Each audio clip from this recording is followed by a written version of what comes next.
నమస్తే అండి, welcome to Telugu cooks. నేను ఈరోజు ఒక అద్భుతమైన రుచితో మీ ముందుకు వచ్చాను. ఇదేంటబ్బా ఉప్మా చూపించి అద్భుతమైన రుచి అంటది అనుకుంటారా? చూడండి, ఇందులో ఉంది. ఉప్మాని పచ్చి కొబ్బరితో చేశాను. ఫస్ట్ ఉప్మా అంటే నాకు అస్సలు ఇష్టం ఉండదు. చిన్నప్పటి నుంచి మా అమ్మ ఉప్మా చేసిందంటే నేను అసలు తినేదాన్ని కాదు. ఈ మధ్య మా ఫ్రెండ్ వాళ్ళ ఇంటికి వెళ్ళాను. తను మలయాళీ అనమాట. మ్యాక్సిమం మలయాళీ వాళ్ళు కొబ్బరి లేకుండా ఎటువంటి కర్రీని చెయ్యరు. 99% ప్రతి డిష్లో వాళ్ళు కొబ్బరిని వాడతారు. తను నాకు ఆ రోజు ఉప్మా పెట్టింది. ఈ ఉప్మా పెట్టింది ఎట్లా తినాలి ఏంటి అని మొహమాటం కొద్దీ ఒక స్పూన్ తిన్నాను. అమోఘం అండి. ఇడ్లీ దోశ ఎందుకు అవుతాయి, అంత కమ్మగా ఉంది.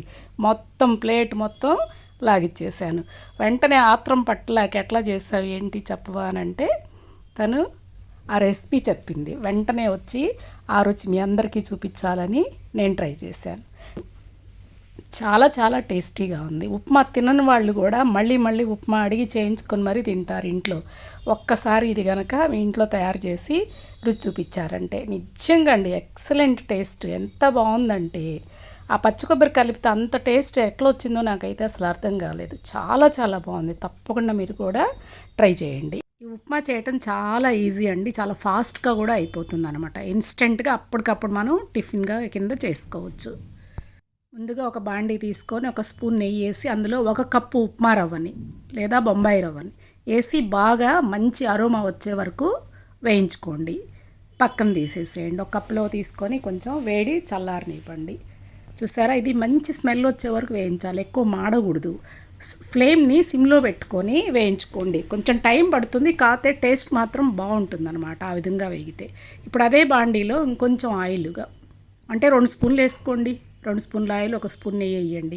వేసేసి మీడియం ఫ్లేమ్లో ఉంచుకొని ఆయిల్ వేడెక్కిన తర్వాత 1 స్పూన్ ఆవాలు, 1 స్పూన్ మినపగుండ్లు, 1 స్పూను పచ్చిపప్పు వేసి ఈ బాగా వేగే వరకు మంచి అరోమా మన తాలింపుకి ఎంతవరకు వేగాలి, గోల్డెన్ బ్రౌన్ కలర్ వచ్చే వరకు వేగాలి. అంతవరకు వేయించండి.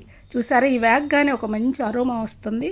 ఇప్పుడు ఈ సమయంలో దీనికి కరివేపాకుని యాడ్ చేయండి. కరివేపాకు చిటపటలాడిన తర్వాత 2 పచ్చిమిర్చిని స్ప్లిట్గా చేసి ఈ తాలింపుకి కలపండి. అదేవిధంగా 3 టేబుల్ స్పూన్ల క్యారెట్ తురుము, 1 ఉల్లిగడ్డని పొడవుగా కట్ చేసి దీనికి యాడ్ చేయండి. ఒక 2 నిమిషాల పాటు దానిలో ఉన్న పచ్చిదనం, క్యారెట్లో ఉల్లిగడ్డలో ఉన్న పచ్చిదనం అంతా పోయే వరకు చక్కగా వేయించుకోండి. చూసారా, ఒక 2 నిమిషాలకి పచ్చిదనం పోయి కొంచెం అది మెత్తబడినట్టు కనిపిస్తుంది.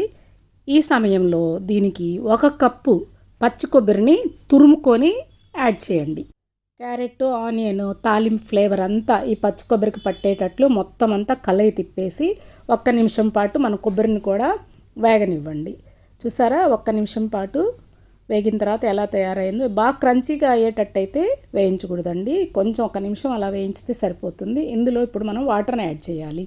వాటర్ కొలత వచ్చేసి 1 కప్పు బొంబాయి రవ్వ తీసుకున్నాం అనుకోండి, 3 కప్పుల వాటర్ని అయితే మనం దీనికి యాడ్ చేయాలన్నమాట. ఇంకా కొంచెం లూజ్గా రావాలి ఉప్మా అనుకునే వాళ్ళు 4 కప్పులు కూడా వాటర్ని యాడ్ చేసుకోవచ్చు. నేనైతే 3 కప్పుల కన్సిస్టెన్సీ నాకు ఓకే అండి. అందుకని నేను 3 కప్పుల వాటర్ మాత్రమే యాడ్ చేశాను. ఇప్పుడు దీనికి మూతను పెట్టేసి బాగా వాటర్ని మసలనివ్వాలి, మరగా కాయాలన్నమాట. చూసారా, ఈ విధంగా మూత పెట్టేసి ఒక 2-3 నిమిషాలు వదిలేసామంటే వాటర్ అంతా బాయిలింగ్ పాయింట్కి వచ్చేసి బాగా మసులుతుంటాయి. ఈ వాటర్ మసిలేటప్పుడు కొంచెం సాల్ట్ని మీ రుచికి సరిపడా సాల్ట్, నేనైతే ఒక 1/2 స్పూన్ వేస్తాను, యాడ్ చేయండి.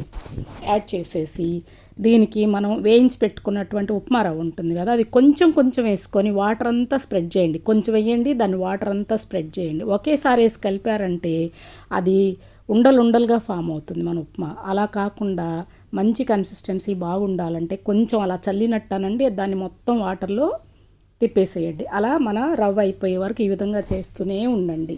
చూసారా ఎంత బాగా వచ్చేసిందో.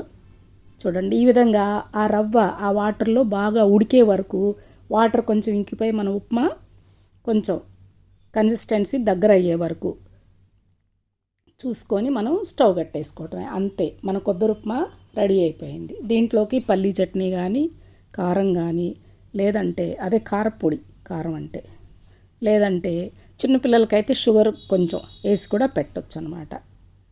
అంతే, మన కొబ్బరి ఉప్మా అయితే తయారైపోయింది. మీరు కూడా తప్పకుండా ట్రై చేయండి. మీకు కనుక ఈ రెసిపీ నచ్చినట్లయితే please like, share and subscribe అండి. మరిన్ని మంచి మంచి వెరైటీ రెసిపీస్తో మీ ముందుంటాను. Thank you.